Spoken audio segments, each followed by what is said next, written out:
Deus quer ajudar seu povo a sair da crise espiritual, chamando-a a um genuíno arrependimento. Os filhos do Senhor precisam estar cientes de que o juízo de Deus não é parcial e eliminará todos os ímpios. Contudo, Deus será um refúgio para os que invocam seu nome com fé e confiança. Ele é sua fortaleza e os capacitará a permanecer firmes durante os eventos finais do mundo. É sobre isso que vamos conversar aqui no programa Lições da Bíblia, que está começando.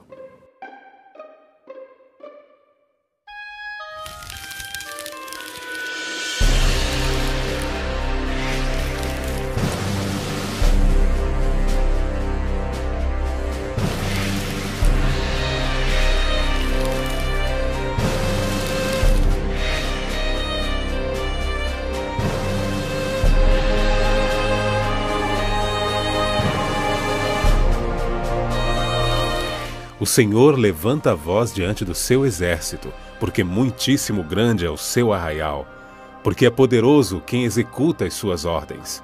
Sim, grande é o dia do Senhor e muito terrível. Quem o poderá suportar? Joel 2:11. Tema da semana: um Deus santo e justo. Começa agora Lições da Bíblia, com Laerte Lanza.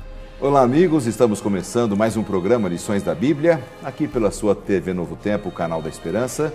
Você que já sabe, está sempre acompanhando aqui a programação, sabe que o programa Lições da Bíblia tem a primazia de abrir a Palavra de Deus e retirar lições importantes para o nosso dia a dia. Estamos ainda no início de uma nova temporada. Esta é apenas a terceira semana dessa segunda temporada do ano e nesta segunda temporada o tema geral, principal, eu quero mostrar para vocês, é esse aqui: busque ao Senhor e viva, porque nós estamos estudando sobre os profetas menores. Nós vamos estudar ao longo dessa temporada aquilo que chamamos de profetas menores. E hoje nós vamos estudar sobre o profeta Joel, o livro de Joel, sua mensagem, o contexto de sua mensagem e a importância dela para a vida de cada um de nós. Eu até quero aproveitar esse momento e oferecer para você um presente, para vocês que acompanham sempre o programa. Temos o nosso blog, está aí o endereço do nosso blog, e aqueles que postarem ali uma mensagem, os 2 primeiros, nós vamos enviar gratuitamente um manual como esse aqui, acompanhado de um pequeno comentário de textos da escritora cristã Ellen White. E nós temos o prazer de fazer chegar isso às suas mãos gratuitamente. Um livro, um manual de estudos extraordinário. Se você não ganhar, não fique triste não. Você poderá ter acesso a este conteúdo também no nosso blog. Eu tenho certeza que você vai poder acompanhar aí de casa, onde você está, sempre o programa Lições da Bíblia. Tá bem? 2 amigos estão vindo ao programa para colocarem algumas ideias especiais sobre o livro de Joel e o tema que vamos ver aqui nessa semana. Eu tenho o prazer de apresentar aqui o pastor Gilson Barbosa. Pastor Gilson, seja bem-vindo ao programa. Muito obrigado, pastor. É uma alegria poder estar aqui e compartilhar da Palavra de Deus com os nossos queridos ouvintes. Que bom. O pastor Gilson, ele está trabalhando em Goiânia, na grande Goiânia, não é, pastor? Exatamente. É num grupo de igrejas que nós, da Igreja Adventista, chamamos de distrito. É um distrito pastoral, o distrito de Cidade Livre. Exatamente. Um nome interessante, Cidade Livre, um nome bonito. O nome é muito bonito. A cidade é a cidade de Aparecida de Goiânia, e o distrito de Cidade Livre é talvez o maior que existe ali, com uma igreja muito animada, muito empolgada e que gosta de assistir o programa Lições da Bíblia. Que bom. Nosso abraço a todos os amigos aí de Aparecida de Goiânia, é isso? Exatamente. Lá tem um canal aberto da TV Novo Tempo? Sim, temos canal aberto, canal 51. Que maravilha. Está aí, então, a alegria poder estar chegando até você, a sua casa. Nosso abraço a todos os amigos dessa região especial. Nós ainda estamos no começo do ano, ainda não estamos tão à frente, mas já estamos iniciando aqui o mês de abril, né? Estamos da metade para frente de abril. Eu queria saber o que você está realizando de alguma coisa legal, importante ali que esteja acontecendo para compartilhar conosco. No nosso distrito, nós estamos vivendo um momento muito especial, quando os irmãos estão se envolvendo com o discipulado. Nosso grande sonho é que pelo menos 95% dos nossos membros se envolvam com os ministérios na igreja.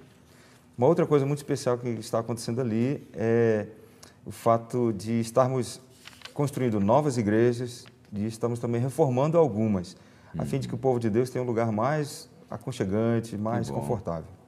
Isso é importante também, né? Termos um bom espaço para trazermos amigos para ocupar esse espaço, né? Que maravilha!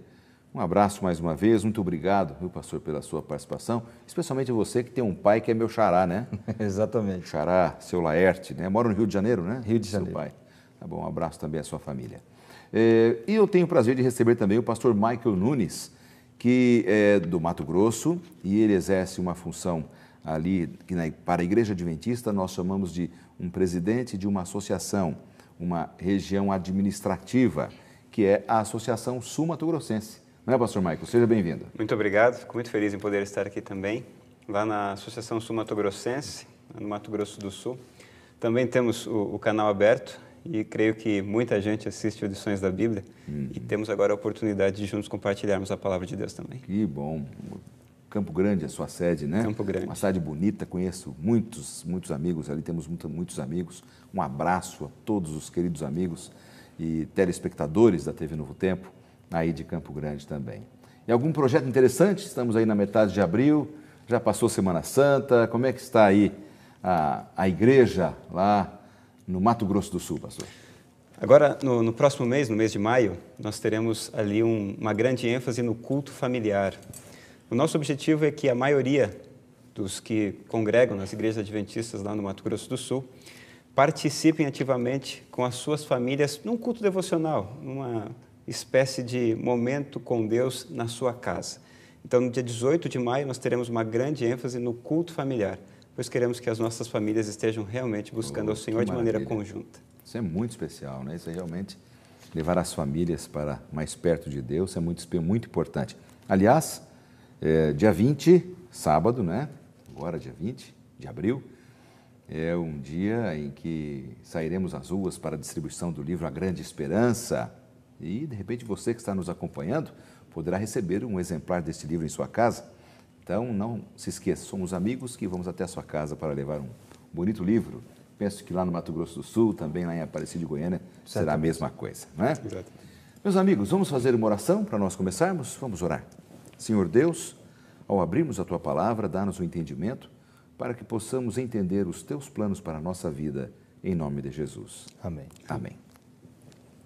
Amigos, a Bíblia fala em Joel, o livro de Joel, o profeta Joel, sobre esse Deus santo e Deus justo. Aliás, esse é o tema do programa dessa semana, um Deus santo e justo. Qual a sua compreensão, pastor Gilson, sobre esse tema? A nossa ideia de santidade ela é um pouquinho diferente daquilo que a Bíblia apresenta. Nós encontramos na sociedade, nas religiões, homens que se colocam como se fossem santos. Mas nós entendemos Deus, um Deus santo, num sentido muito especial, um Deus especial, um Deus com características distintas e um Deus que espera que nós também o sejamos de acordo com aquilo que Ele vê, a maneira como a Bíblia apresenta para nós. Quando fala de um Deus santo, o coloca num patamar que nenhum outro ser, nenhuma outra criatura pode alcançar. Esse Deus santo. O Deus justo, aquele que coloca simplesmente a sua característica principal, a sua justiça, que nos dá o direito da vida eterna. Se Deus não fosse justo, nós não teríamos esperança. É verdade. Muito bem. É uma interessante colocação tua, essa visão do Deus santo e justo, né, que a gente deve ter. Pastor Michael, também a sua visão sobre esse tema.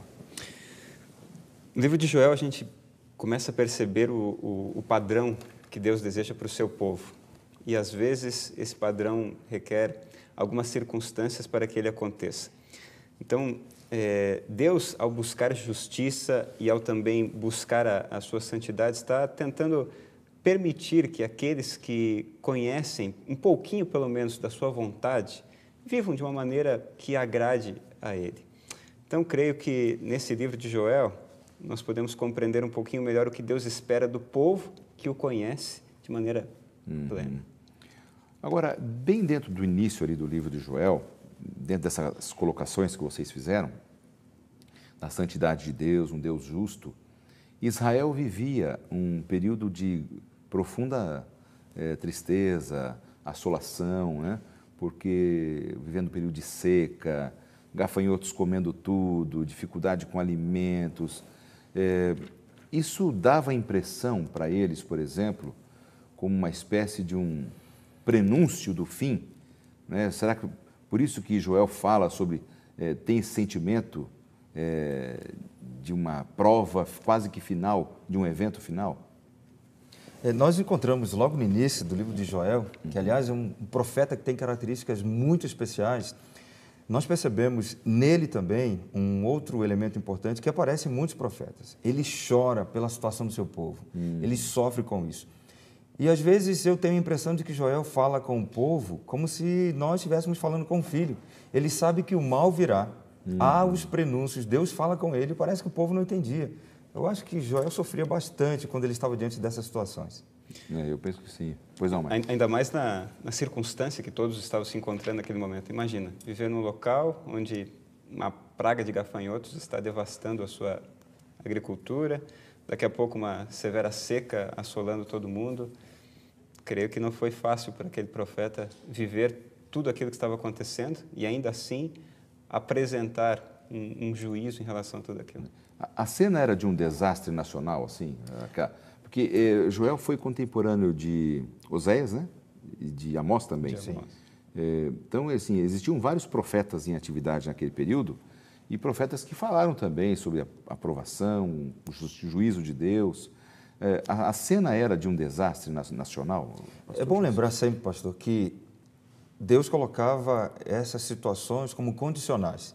Nós percebemos logo no primeiro capítulo Joel fazendo todo o esforço para que o povo pudesse reconhecer a sua situação e abandonar o pecado. Porque assim como acontecera com Nínive, poderia acontecer também com o povo de Israel, com o povo de Deus. Mas eles continuavam praticando os seus pecados, achando que isso não era importante, não era relevante. Daí que eu falei para vocês dessa preocupação, dessa angústia de Joel ao perceber que o problema viria, que o castigo viria, e ele usa algumas linguagens interessantes, muito próprias para a época deles. Ele fala dos gafanhotos, usa isso 4 vezes de maneira diferente, e eles conheciam muito bem qual era o estrago que os gafanhotos causavam ali na plantação deles. Quando o gafanhoto chegava, significava que eles perdiam tudo, não tinham esperança, porque não ia nascer frutos novamente tão rápido. E Joel olha para eles e... Tinha muita seca. Exatamente. E aí que os frutos não cresciam mesmo. E Joel fala, vocês precisam abandonar isso, tem que fazer diferente. Mas o povo não entendia. E a devastação agrícola foi terrível. Eles não tinham nem mais sementes para plantar de novo. E eles viviam basicamente da agricultura, né? Inclusive, até no nosso guia de estudos, né, temos ali a informação de que até mesmo alguns exércitos usavam algumas táticas similares, né? Eles devastavam a agricultura dos povos que queriam conquistar para então estabelecer ali o seu império. Porém, a devastação que estava ocorrendo naquele período era de gafanhotos, ocasionada por gafanhotos. Eles ficaram numa situação muito triste. Não tinha como. E a seca piorava, quer dizer, então eles não tinham para onde correr, né? A sociedade estava realmente devastada. Agora, você falou, Gilson, que Joel, ele reforçou pelo menos por 4 vezes, assim, o termo gafanhotos, porque acho que era o pesadelo deles, né? Exatamente. Ele fala, nós encontramos aqui logo no primeiro capítulo, capítulo 1, portanto, a partir do versículo 4, ele diz: o que o gafanhoto cortador deixou, o gafanhoto peregrino comeu. O que o gafanhoto peregrino deixou, o gafanhoto devastador comeu. O que o gafanhoto devastador deixou, o gafanhoto devorador comeu. E vejam que no versículo 5, depois de haver apresentado essas palavras, ele diz: acordem, bêbados, e chorem. Então, a gente percebe, então, esse desespero dele. Eles conheciam muito bem o que o gafanhoto fazia, mas ele faz questão de enfatizar, como disse 4 vezes, olha, o que o primeiro deixou, o segundo vai comer. O que o segundo deixou, o terceiro, e até chegar ao 4, ou seja, eles estavam, na verdade... não tiver mais nada, né? Ele estava apresentando uma situação que jamais havia acontecido. E ele sabia que aconteceria. Por exemplo, diante daquele momento de desespero do povo de Israel, porque eles dependiam da agricultura, e diante até dos profetas alertando ali o povo da necessidade de Deus, de se voltarem para Deus. Vocês acreditam, por exemplo, que o povo de Israel, ele, mesmo com aquela provação, eles estavam sensíveis à voz de Deus, a ouvirem a voz de Deus? Pastor Michael. Em muitas circunstâncias, não. É até, creio que, desanimador o trabalho do profeta naquela época. Verdade. Porque mesmo diante de todas as tribulações pelas quais eles passavam, o povo muitas vezes não se voltava para Deus. E até mesmo nessa circunstância aqui que nós estamos estudando, o povo por muitos momentos ficava resistente à mensagem do profeta, né? Mesmo diante de toda a agonia, o povo ainda se rebelava. É bem verdade que, com o tempo, alguns sempre acabam deixando que Deus opere de maneira milagrosa ali em suas vidas, há uma transformação, mas nem todos. Todos. Isso é realmente um cenário triste, né? Agora, isso também tem a ver com os nossos dias também, não é, Sim. Pastor Gilson? Porque Deus se revela de tantas maneiras e, às vezes, o ser humano pós-moderno tem dificuldade para ouvir, né? Esses convites de Deus, de arrependimento, de voltarmos para Ele, né? Eu acredito que algumas pessoas talvez não entendam, ou certamente não entendem, esses convites que Deus faz, esses alertas especiais. Mas acontecia também no povo de Israel. Quando o pastor Michael falou da questão do sacerdote, do profeta falar, nem sempre a voz do profeta é ouvida.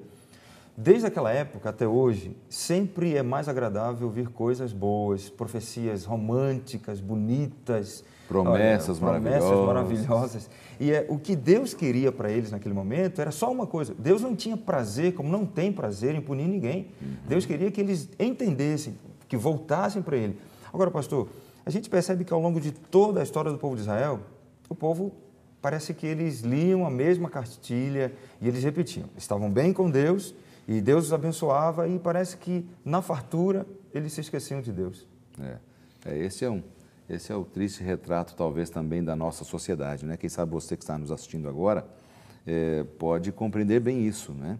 A gente vive numa sociedade dura, que rejeita tudo aquilo que vem de Deus, preferem colocar sua confiança no ser humano ou num sistema político ou qualquer outra coisa, mas nossa confiança tem que ser em Deus, né? E temos que ter os nossos ouvidos sensíveis também a ouvir a sua voz. Nós vamos para um rápido intervalo e já nós voltamos com o segundo bloco do programa dessa semana. Voltamos em instantes.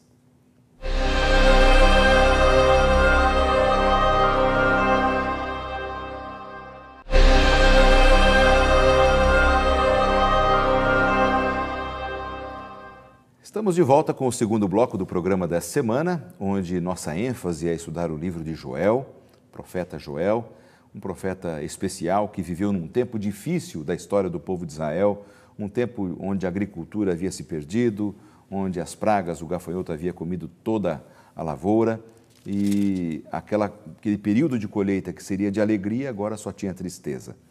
Para aquele momento, Deus levantou aquele profeta com uma mensagem especial que tem sentido para nós até hoje. Antes de nós continuarmos aqui com os nossos amigos que nos visitam, os pastores Gilson e Michael, eu quero oferecer para você, mais uma vez, a oportunidade de nós conhecermos mais da vontade de Deus. E nós fazemos isso com muita alegria aqui no programa, você já está acostumado, oferecemos a você a série Princípios, porque através da série Princípios, que é uma forma de se estudar a Bíblia de forma temática, com temas muito especiais para você entender o amor de Deus e o plano de Deus para a sua vida, através dessa série você vai ter um encontro com as verdades bíblicas, um encontro com a vontade de Deus para você. Não perca tempo. Peça este material e a produção do programa vai enviar gratuitamente para o endereço que você solicitar e você vai se alegrar muito. São quase 100 páginas coloridas com muita informação maravilhosa. Tenho certeza que ela vai ajudar a sua família e até amigos, porque você vai emprestando ali para os amigos e muitas pessoas vão conhecer mais do plano de Deus para as suas vidas. Então, agora é o tempo da oportunidade, não perca tempo, tá bom? Vamos voltar aqui com a nossa conversa com os nossos amigos. Nós já vimos aqui uma parte introdutória, falando justamente sobre esta situação do povo de Israel. E agora, normalmente, quando acontecem algumas catástrofes naturais, né, normalmente elas provocam muitas perguntas difíceis, que às vezes até hoje, com o exemplo do passado, nós às vezes nos pegamos fazendo essas perguntas, não é? Israel estava assolado demais pela necessidade e que perguntas vinham à mente deles? Vamos começar com o pastor Gilson aqui.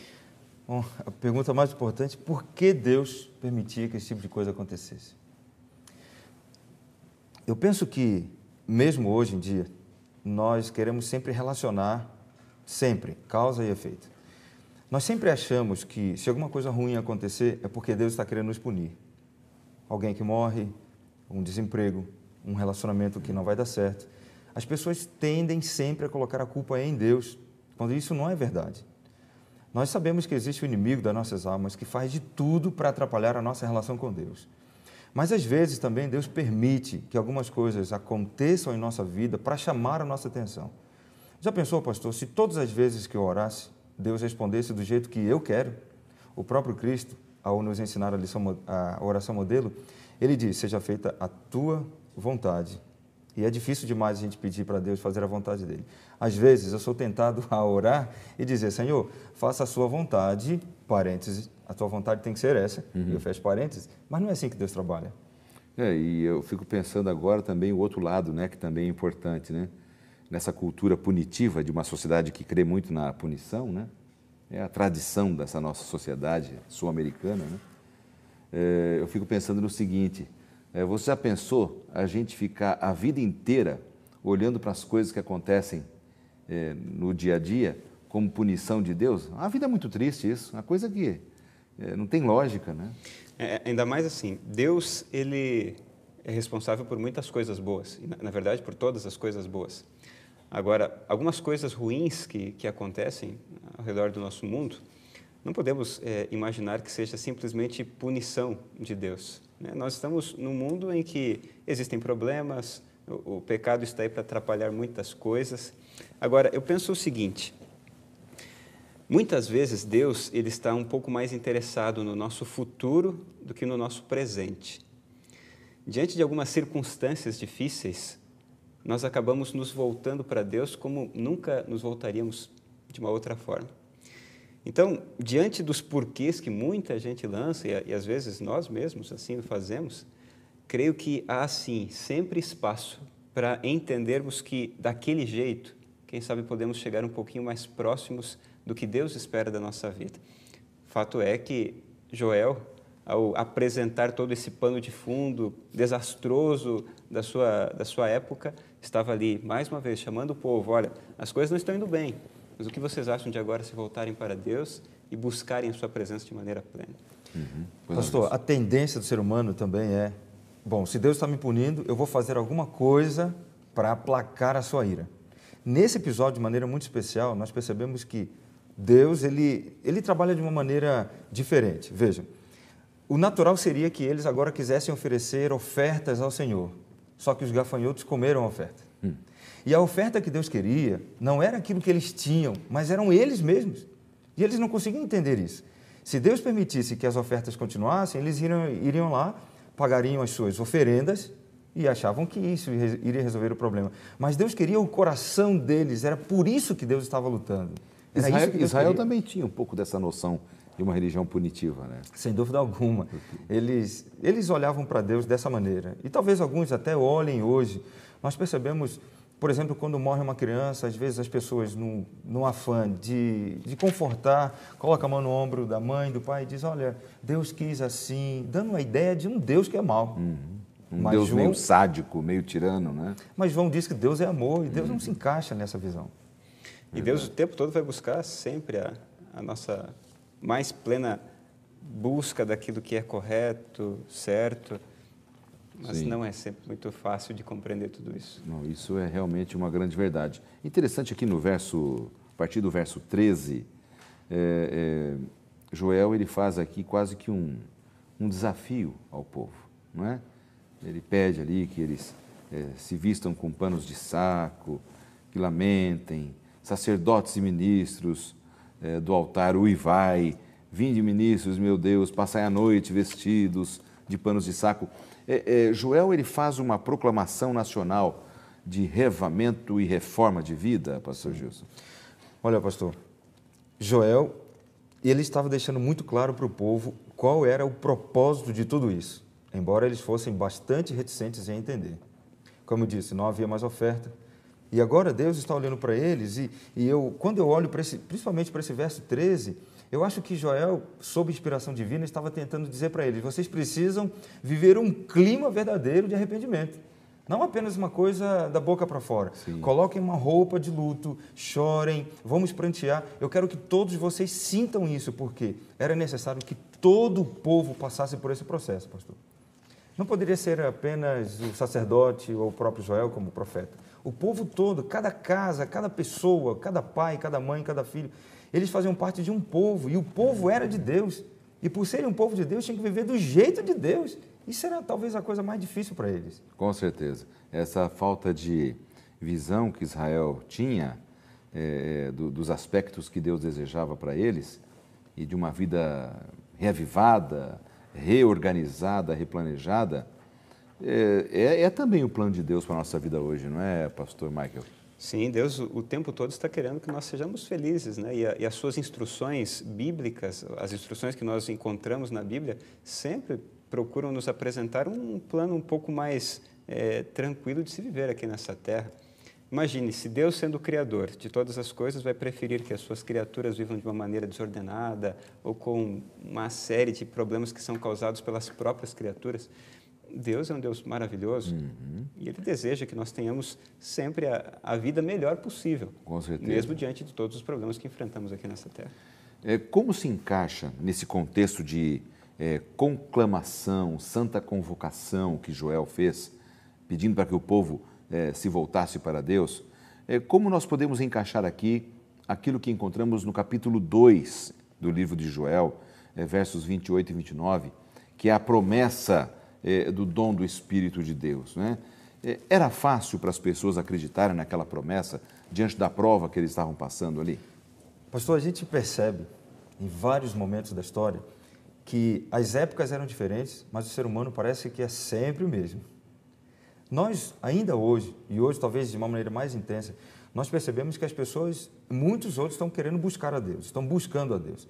Eu me lembro no início dos anos 80, quando nós tínhamos vergonha, era um menino, tínhamos vergonha de falar que éramos crentes. E hoje ser crente virou moda. Todo mundo é crente, todo lugar você vê uma igreja de crente. Só que o difícil é ser crente do jeito que Deus quer que nós sejamos. E vejam que nós percebemos, ainda no capítulo 1, e depois ele fala no capítulo 2, Joel está convocando o povo, e ele convoca o povo todo a um jejum, a oração.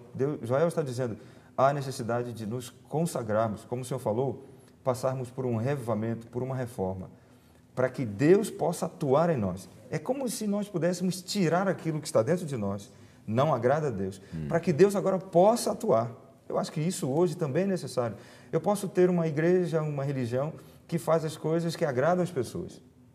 E talvez Deus precisasse mandar gafanhotos. E isso não significa que seja uma igreja que está realmente avivada. Exatamente. Ela está tentando agradar o gosto das pessoas. Exatamente. Né? E diariamente, né, as pessoas ou influenciam ou são influenciadas. E nesse contexto aqui de Joel, a catástrofe que deveria trazer ali renovação espiritual também era uma oportunidade para Deus influenciar aquelas pessoas. Era uma oportunidade para Deus colocar a sua maneira de viver para aqueles que estavam ali, quem sabe, se esquecendo do jeito correto de viver. Pastor, veja, Deus chama a atenção do povo através de Joel. E por que Deus queria fazer isso? Então, nós encontramos no capítulo 2, versos 28 e 29. Porque Deus queria dar algo melhor para eles. E esse algo melhor era o derramamento do seu Santo Espírito. Então, nós percebemos uma ligação direta do derramamento do Espírito Santo com uma reforma verdadeira. Ou seja, mais uma vez eu repito o que eu falei, nós precisamos nos moldar à vontade de Deus. E então, quando nós estivermos do jeito que Deus quer, Ele pode atuar em nós, Ele pode derramar em nós o seu Espírito. Bom, eu até aproveito aqui, nós citamos o texto, mas não lemos, eu vou aproveitar e ler aqui esse texto de Joel, capítulo 2, versos 28 e 29, que diz assim: E acontecerá depois que derramarei o meu Espírito sobre toda a carne, vossos filhos e vossas filhas profetizarão, vossos velhos sonharão, e vossos jovens terão visões. Até sobre os servos e sobre as servas derramarei o meu espírito naqueles dias. O fato deles terem dificuldades para acreditar, Michael, será que era porque eles estavam sofrendo tanto que eles haviam perdido a visão que Deus era o Deus do futuro e poderoso para mudar a realidade? Eles haviam perdido aquela visão do Mar Vermelho, do maná, de tantas outras bênçãos que eles já haviam tido no passado? O ser humano, ele é interessante, né? Mesmo diante de todos os livramentos que ele, por muitas vezes, passa, chega um determinado momento que ele passa a se esquecer das coisas boas que aconteceram com ele. Ainda mais quando as influências ao seu redor não são as melhores. E o povo, nesse caso o povo de Israel, mesmo tendo vivido tantas cenas maravilhosas do poder de Deus, da presença de Deus, ainda assim se deixaram influenciar por todos aqueles que estavam buscando outros tipos de deuses. Alguns deles adoravam coisas assim até um pouco bizarras. E esse povo, que deveria manter a memória dos milagres de Deus operados, quem sabe, nos seus antepassados, acabou se esquecendo um pouquinho de quem era Deus. E por conta disso, influenciados por todos esses que viviam de uma maneira diferente, acabaram se esquecendo de como que Deus gostava que eles deveriam viver. Nós estamos vivendo aí há poucos meses, né, da grande tragédia, daquilo que aconteceu lá no sul do Brasil, lá em Santa Maria, com aqueles 200 e tantos jovens que perderam a vida ali. Eu ouvi várias pessoas falando assim, onde é que estava Deus, né? Que jovens na flor da pele, na flor da idade, né? Jovens que estão com tanta energia para o futuro, tantos sonhos, né? Tantos projetos. E um deles até me falou assim, né? Falou assim, se Deus existe, ele é sádico demais. Aliás, essa é uma frase de um intelectual famoso por aí, né? Se Deus existe, ele é sádico demais. É impressionante como até hoje, em nossos dias, as pessoas têm dificuldade de relacionar as provações de hoje com as promessas de Deus para amanhã. Saber entender isso, acho que é a grande missão nossa, né, Gilson? Pastor, eu tenho 2 filhos. E criança ensina muita coisa para a gente. O meu filho mais velho, quando eu estava vindo para cá, ele disse assim, pai, traz um presente para mim. Todas as vezes que eu viajo para a semana de oração, alguma coisa, ele chegou a dizer para mim que ele gosta que eu viaje porque ele sabe que vai ganhar um presente. Ele não gosta que eu fique longe, mas ele gosta da recompensa. Deus estava falando para eles, vivam desse jeito, eu quero abençoar vocês.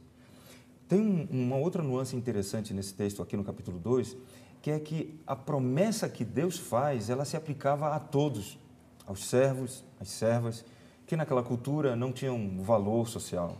Sobre todos, ele diz, sobre os jovens, sobre os velhos. Ou seja, Deus estava mais uma vez dizendo para eles, todos vocês são meus, é a vocês todos que eu quero. Independente da raça, da classe social, da idade, ou qualquer outro tipo de distinção que nós possamos fazer, Deus olha para o seu povo como olha para nós hoje e diz, eu amo vocês, eu quero vocês, quebrando essa ideia de que Deus não nos ama. Então Deus faz todas essas reivindicações, se é que podemos dizer assim, só para dizer, pessoal, vocês vão ganhar uma recompensa. Eu só quero que vocês entendam o meu amor por vocês. Vivemos num mundo de pecado, um mundo difícil, né? E Deus não é o causador disso, né? Deus ele está assim angustiado pela situação da humanidade e ele já prometeu que tudo isso vai ter um fim. Nossa conversa está muito boa aqui no estúdio, mas nós precisamos chamar mais um intervalo. Então eu quero que você não saia daí, porque já já nós voltaremos com o terceiro e último bloco do programa Lições da Bíblia dessa semana. Voltamos já.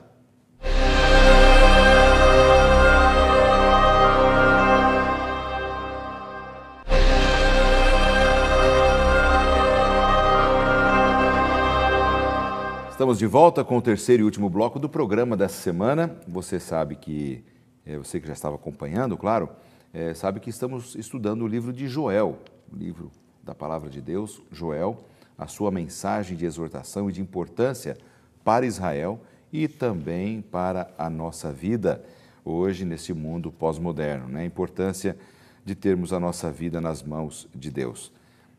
Estou conversando com os pastores Gilson e Michael, amigos que vêm nos ajudar aqui no programa. Um vem do Mato Grosso, outro vem de Goiás. E a gente está feliz em receber os amigos aqui. Bom, para nós fecharmos então o programa dessa semana, eu gostaria de trabalhar um pouquinho sobre o restante do material desse guia de estudos que nós temos aqui. Algumas coisas, amigos, Joel escreveu quase que como um prenúncio de acontecimentos proféticos futuros. Por exemplo, em Joel capítulo 2, versos 31 e 32, ele fala ali sobre escurecimento do sol, transformação da lua em sangue, não é? Isso é um prenúncio também sobre coisas que haveriam de acontecer e foram confirmadas por Cristo na sua palavra? Sim, nós podemos ver pelo menos aqui dois aspectos importantes. O primeiro deles, esse que o senhor colocou, prenunciando o momento da volta de Jesus Cristo. Não que fosse necessariamente imediato, mas mostraria que estaríamos a partir desse episódio vivendo o último momento da história desse planeta. Mas nós percebemos também, baseados na cultura daquela época, que Deus estava querendo ensinar uma outra coisa para eles. Eles adoravam o sol, os astros, e dessa maneira Deus estava derrubando essa teoria deles, essa religião deles, essa crença deles, para mostrar mais uma vez que só existe um Deus, que só existe um Deus nos céus. Então, eu penso que assim como acontecera no Egito, quando Deus manda aquelas pragas para ofender aqueles deuses, Deus estava agora ofendendo essas crenças, esses deuses que eles seguiam de maneira assim tão veemente. Muito bem, pois eu posso mais. Muitos acabam achando ou entendendo, né, que as coisas criadas por Deus, mesmo com toda a sua beleza, podem ainda ser adoradas, né? E o povo daquela época, que adorava sol e lua, pôde ali perceber que aqueles deuses, na verdade, não eram deuses, né? Porque estavam recebendo ali o sol com todo o seu brilho escurecendo, a lua transformando em sangue. Esta aplicação de Joel para os nossos dias também nos leva a entender que todas as coisas criadas por Deus, por mais belas que sejam, por mais que tenham um esplendor assim magnífico, ainda assim são apenas coisas criadas, criaturas. O único a ser adorado é Deus. E por mais que muita gente tente adorar tantas e tantas coisas por aí, de acordo com a palavra, o único a ser adorado é o Criador. Não existe nenhum além dele. Exatamente isso, exatamente. Nós temos uma pergunta enviada por um telespectador, nós vamos ver agora. Olá, meu nome é Odair e a minha pergunta é a seguinte: como a mensagem do profeta Joel se aplicava à geração dele e até que ponto ela tem uma aplicação futura? Bom, Joel está falando aqui de revivamento, reforma, de sinais sobre eventos finais, não é? Eventos que aconteceriam no tempo do fim. Como ela se aplica, então, à geração futura? Como eu disse, pastor, os seres humanos continuam os mesmos. E Deus também continua o mesmo. E a necessidade de salvação também continua a mesma. Nós encontramos aqui no livro de Atos, capítulo 2, verso 21, uma imprecação bastante interessante. Ele diz: e acontecerá que todo aquele que invocar o nome do Senhor será salvo. E esse verso vem justamente depois de Pedro ele citar isso que acontecera, que fora predito por Joel. Nós vemos verso 20, o sol se converterá em trevas, a lua em sangue, antes de chegar o grande e glorioso dia do Senhor. E aí sim, o verso 21, e acontecerá que todo aquele que invocar o nome do Senhor será salvo. A necessidade de salvação continua a mesma. E a aplicação dessa mensagem, ela é direta para nós, ou seja, durante todo o tempo, Deus tem tentado chamar a atenção do seu povo, que está sempre buscando fugir dos seus propósitos, dos seus planos. Quando nós olhamos para a nossa sociedade, para a situação na qual nós estamos inseridos, percebemos que a mensagem talvez fosse mais necessária para nós, até mesmo do que para eles naquela época. Sim. Porque cada dia mais o povo vai se afastando, o ser humano se afasta desse plano que Deus tem para ele, que é um plano de salvação. Com certeza. E o tempo todo na Bíblia, nós estamos vendo que Deus está buscando resgatar o ser humano, que em algum momento acabou escolhendo caminhos errados, né? E de acordo com vários textos da Bíblia, um dos mais conhecidos, João 14, né? Ali Jesus nos descreve o seu retorno. Ele menciona que nós não devemos ficar tão preocupados, porque ele prometeu que vai preparar um lar para todos nós. E, de acordo com a própria palavra de Deus, antes do retorno de Jesus à Terra, algumas coisas aconteceriam, coisas um pouco assustadoras, porém outras coisas muito boas, como no caso aqui o derramamento do seu Espírito, ou seja, gente que está sendo diretamente influenciada por Ele, pelo Criador, pelo Deus Todo-Poderoso. E pessoas que são realmente influenciadas por esse Deus acabam vivendo experiências magníficas e até mesmo inundando a vida de outros com essa mesma paz e com essa mesma alegria. Portanto, o retorno de Jesus traz, sim, juízos, coisas complicadas, difíceis, porém, coisas boas vão acontecer também. Então, na opinião de vocês, tem ligação, claro, a mensagem de Joel para aquela época com aquilo que vai acontecer no tempo do fim, não é? As pessoas, o tempo muda, mas as pessoas não. As necessidades humanas são as mesmas, não é?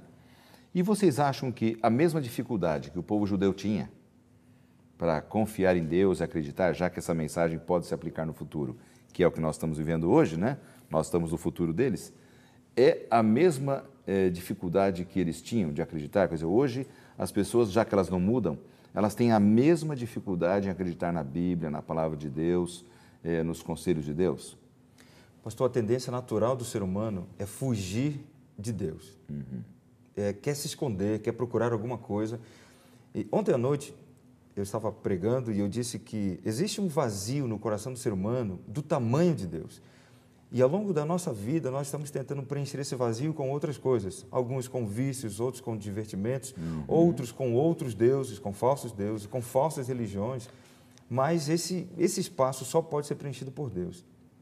A gente está sempre querendo fugir. Deus está sempre querendo se aproximar da gente. E parece que cada vez mais, até mesmo a Bíblia prediz isso, que nos últimos dias os tempos seriam mais difíceis, as pessoas seriam mais caluniadoras, blasfemas. Eu acho que, à medida que o tempo passa, as pessoas vão se tornando cada vez mais dissemelhantes de Deus, mais diferentes de Deus. Então, eu penso que vai ser cada vez mais difícil as pessoas aceitarem que Deus tem esse plano para elas. E Michael, você acha também que, por exemplo, a mesma dificuldade que Joel tinha, nós temos hoje? Já que o mundo é bem diferente, o mundo é muito melhor do que foi naquela época, né? Hoje, o conforto que nós recebemos em nossas casas e a possibilidade de termos o alimento, nós temos uma vantagem muito grande em relação a eles. Mas mesmo assim, estamos em dificuldade? Ou são essas coisas que ajudam a dificultar a nossa fé, a nossa crença? Muitos são os meios pelos quais nós podemos nos perder no meio do caminho, né? E eu queria até recorrer agora a um texto escrito por uma norte-americana chamada Ellen White, onde ela diz assim: precisamos conhecer nossa verdadeira condição, do contrário, não sentiremos nossa carência do auxílio de Cristo. Necessitamos compreender nosso perigo, do contrário, não correremos para o refúgio. Precisamos sentir a dor de nossas feridas ou não desejaremos a cura. Todo ser humano, ele em algum momento ou outro acaba se perdendo. E muitos por aí nem mais sabem onde encontrar a saída, a solução, ou até mesmo a grande resolução para todos os seus problemas. Mas a verdade é muito clara. Aquele que pode realmente restaurar todas as nossas feridas, prover a cura para todas as nossas dores, é Cristo Jesus. E o tempo todo Ele está tentando fazer isso. É verdade. Bom, então fica aqui uma grande lição, né, para nós que estamos aqui discutindo e para você que está acompanhando o programa. Naquela época de Joel, a grande dificuldade para crer na promessa de Deus era a dificuldade que eles estavam passando. Por que o Senhor permitiu que isso acontecesse? Por quê? Hoje, a dificuldade para alguns não seja essa, ou talvez até para a maioria, seja o excesso de conforto, de tranquilidade. Eu estou tão bem, eu não preciso de Deus agora, eu não preciso confiar nas promessas de Deus agora. Por isso que, em todos os momentos, nós temos que ter o apego a Deus necessário para que Ele faça da nossa vida uma bênção e ilumine sempre o nosso viver. Bom, para a gente começar aqui a partir para o nosso encerramento, Joel também fala no capítulo 3 sobre refúgio em tempo de provas. O capítulo 3 é muito interessante, desse pequenino livro, e mostra exatamente como deve ser o nosso refúgio em tempo de provas. Quem é esse refúgio, ou o que é esse refúgio sobre o qual o profeta se refere, pastor Gilson? A gente percebe que os profetas bíblicos, eles comparavam o futuro julgamento divino ao rugido de um leão. E eu nunca ouvi, assim, ao vivo um leão rugindo, mas imagino que seja uma coisa simplesmente amedrontadora. Quando os profetas colocavam isso, alguns certamente não compreendiam e criavam um certo pavor com relação às coisas de Deus. Mas Joel, mais uma vez, um profeta com características muito especiais, todas as suas mensagens, elas apresentavam a necessidade de mudança, porque Deus tinha algo melhor, e ele sempre dizia, se mudarem, Deus tem bênçãos para dar para vocês. E nós percebemos que Joel, ele termina o seu livro com uma visão de um mundo transformado, em que um rio flui no meio da Nova Jerusalém, a própria presença de Deus eterno está ali no meio do povo. Então, ele sempre chama a atenção, não olhe só para agora, vamos olhar para o futuro, vamos ver o que Deus tem a dizer para nós. E nós percebemos que essa é a mensagem bíblica, a mensagem cristã, a mensagem evangélica. A gente não pode olhar para hoje. E sabe, pastor, nós encontramos hoje muitas pessoas que pregam um evangelho imediatista. Se você fizer isso hoje, então você hoje vai ser abençoado. Mas Deus, ele quer que nós olhemos um pouquinho mais para frente. Aquilo tudo, todas as coisas bonitas, as descrições que principalmente João faz para nós.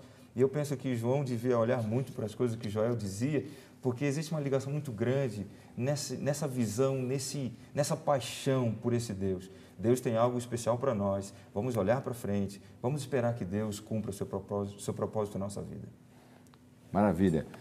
Joel, pastor Michael, o livro de Joel, né, ele termina com a visão de um mundo transformado. Não é? Como nós podemos ter a certeza hoje de que essa promessa se cumprirá, até mesmo em nossos dias, se Deus quiser, de um mundo completamente transformado, restaurado? Aí está o grande plano de Deus, né? A certeza que nós temos de que haverá restauração, de que haverá renovação, foi o ato de Cristo ao morrer por nós na cruz do Calvário. Creio que pouca gente, ou quase ninguém, tem dúvidas de que Jesus Cristo morreu na cruz. Alguns não compreendem plenamente o sacrifício que ocorreu, a morte em si. Mas a morte de Jesus na cruz é a morte de um Deus que está interessado em apagar as nossas transgressões para que possamos viver nesse mundo restaurado. E se existe prova maior, eu não a conheço, porque a cruz do Calvário, Jesus Cristo, sendo Deus, morrendo na cruz, mais uma vez está dizendo para nós assim, se tem um preço no pecado, eu pago o preço, porque no final das contas eu quero que vocês vivam onde eu estou e eu quero que vocês tenham a paz que eu tenho, a única paz que realmente perdura para todo sempre. A prova da cruz, para mim, é fundamental nesse momento em que olhamos para todas as dificuldades que encontramos na vida. Poxa, interessante isso que você fala, porque muitas vezes nós vivemos no mundo de hoje com total descrença ou desconfiança de Deus, de Cristo Jesus, aquilo que Cristo fez, né, na cruz do Calvário. E isso deve ser a nossa expectativa máxima, né, de alegria, a certeza de que do que Deus fez no tempo de Cristo, no tempo dos profetas, que faz a cada dia na vida de tantas pessoas, deve ser a nossa certeza hoje naquilo que Ele deseja estabelecer para cada um de nós, né? Isso é realmente muito especial. Meus amigos, nosso tempo acabou, infelizmente passou bem rápido o tempo, verdade, mas é assim mesmo, a gente tem que terminar agora. Eu tenho poucos segundos para cada um para a gente dar uma mensagem para os nossos telespectadores. Vamos começar com o pastor Gilson e aí a gente depois com o pastor Michael. Pois não, pastor Gilson? Deus pede um verdadeiro revivamento e uma reforma. E esses elementos devem ser compostos apenas por aquilo que a Bíblia apresenta para nós. A Bíblia deve ser o guia da nossa vida, porque é através dela que Deus se revela a nós. Se você quer fazer a vontade de Deus, precisa seguir e ouvir a voz de Deus. E importante, pastor, colocar em prática. É isso aí que é o mais importante, obedecer a palavra de Deus, né? Exato.